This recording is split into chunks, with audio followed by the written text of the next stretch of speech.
There's a 17th century hymn that is not often sung these days, but it strikes me as being very apt for today. Through all the changing scenes of life, in trouble and in joy, the praises of my God shall still my heart and tongue employ. It strikes me because it seems that this year there have been a great many numbers of changing scenes of life, especially this year, more than usual. The usual, of course, expected ones, changing seasons. Recently, the fall foliage transforming landscapes across the US and across Europe, beautiful to behold, nature taking its course rather reassuringly. But unusual weather patterns occurring too, terrible floods in Spain, nature at its most brutal and destructive, claiming there hundreds of lives, wildfires consuming 20,000 acres in California, and time changes. Clocks have gone back and have gone forward. And recently, radical changes in governments in the UK and now this week in the US, with a change in presidential leadership that will affect everyone in the US and beyond.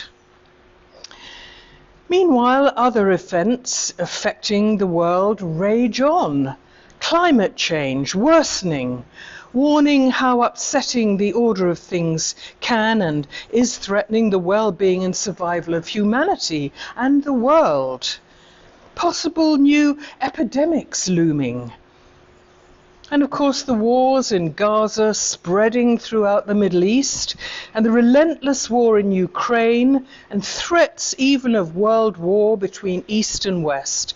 No change there for now, and hopefully no worse in the future, but for those directly involved, who are longing for safety and peace to be restored.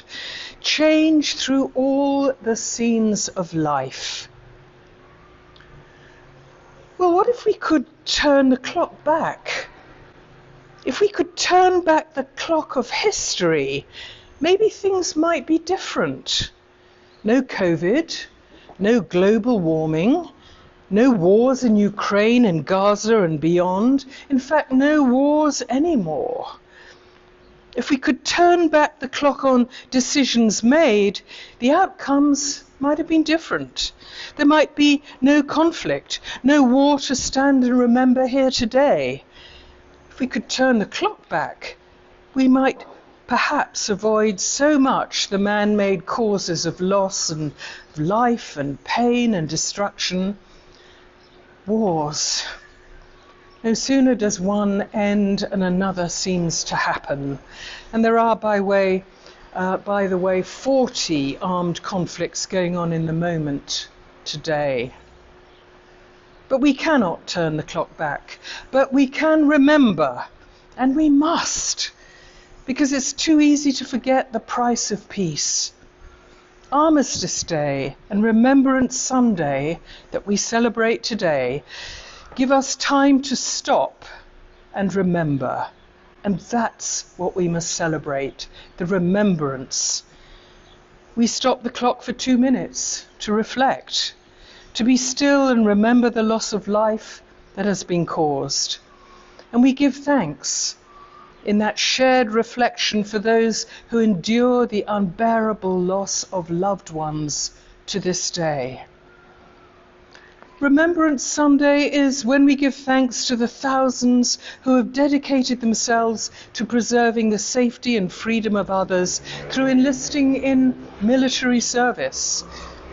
Even if we have never been in combat ourselves, it's not hard to imagine the moment when the command is given to go over the top to present arms.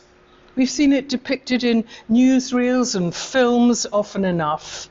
That terrible, wrenching sense that each soldier is now on his or her own in that moment, thinking about the people who mean most to them, kissing wedding rings and crosses and other mementos of the moment that they face death or injury, and they're totally alone. It's said that in that moment almost every soldier prays to God for deliverance and safekeeping. And as believers, we remember the familiar words in the book of Ecclesiastes. There is a time for everything, including a time to kill, a time for war, and a time for peace.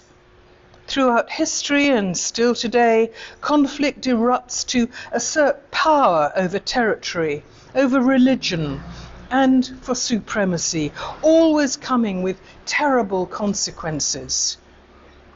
But the passage also mentions a time to love.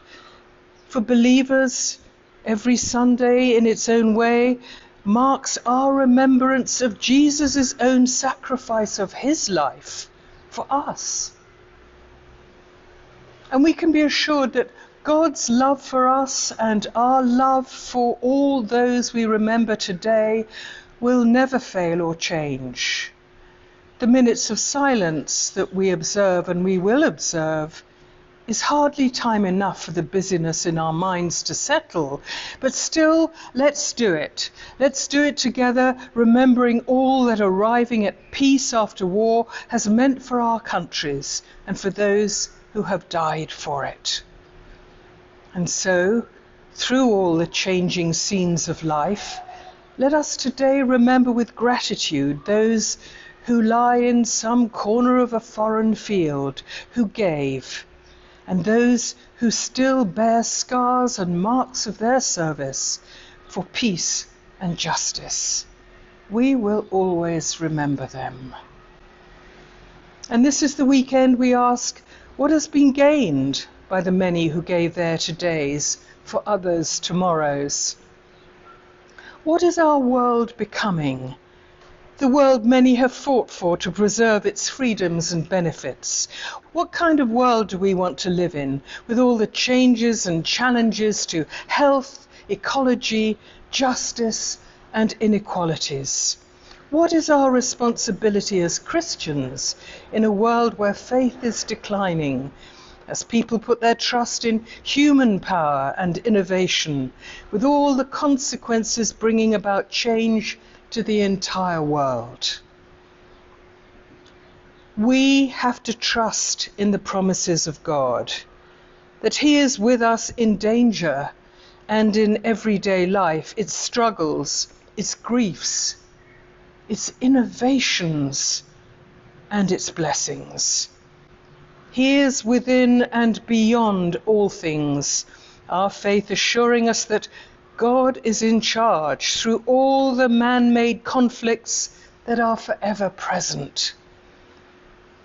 But this weekend, and especially today, let us honour all those who have risen to the call to sacrifice themselves to uphold freedom and righteousness in our world. And in these troubled times, let's trust the promise of God to see us through, in hope for peace, to triumph and to prevail. Amen.